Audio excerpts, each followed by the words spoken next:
আসসালামু আলাইকুম। আবারও আপনাদের মাঝে চলে আসলাম ঘর গোছানোর কাজ নিয়ে, রান্নাবান্নার কাজ নিয়ে। এই যে ঘরটা আমি গুছিয়ে নিলাম, বিছনাগুলো গুছিয়ে নিলাম, মশারিটা ঝুড়ির ভিতরে রেখে দিলাম। এই যে চলে আসলাম রান্নার জন্য। দেখেন আজকে চিংড়ি মাছের মালাইকারি রান্না করব, আর কই মাছ ভুনা করব পটল দিয়ে।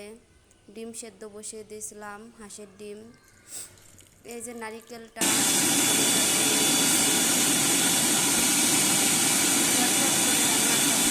নিলাম। এই যে আমার দুধ করা হয়ে গেছে,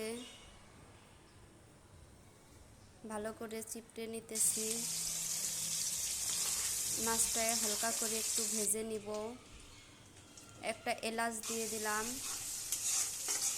পেঁয়াজ মরিচ দিয়ে ভালো করে বেরেস্তা করে এই যে দুধ দিয়ে দিলাম, মশলা দিয়ে দিলাম। মশলাটা ভালো করে কষিয়ে মাছটা ছেড়ে দেব।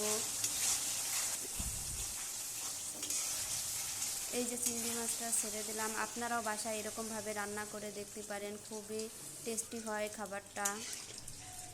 আমাদের তো খুবই পছন্দের একটা খাবার।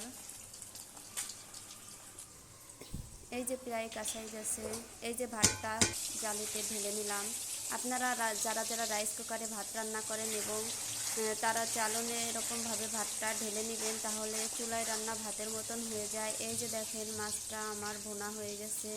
এই দেখতেই পারতেছেন কেমন হয়েছে, কালারটাও খুব সুন্দর আসছে, খাইতেও খুবই স্বাদ। এই যে কই মাছ এবং পটলটাও ভুনা করে নিতেছি। আমার ভিডিওটা ভালো লাগলে অবশ্যই আপনারা লাইক কমেন্ট শেয়ার দিয়ে পাশে থাকবেন এবং সাবস্ক্রাইব করে রাখবেন। আল্লাহ হাফেজ, সবাই ভালো থাকবেন।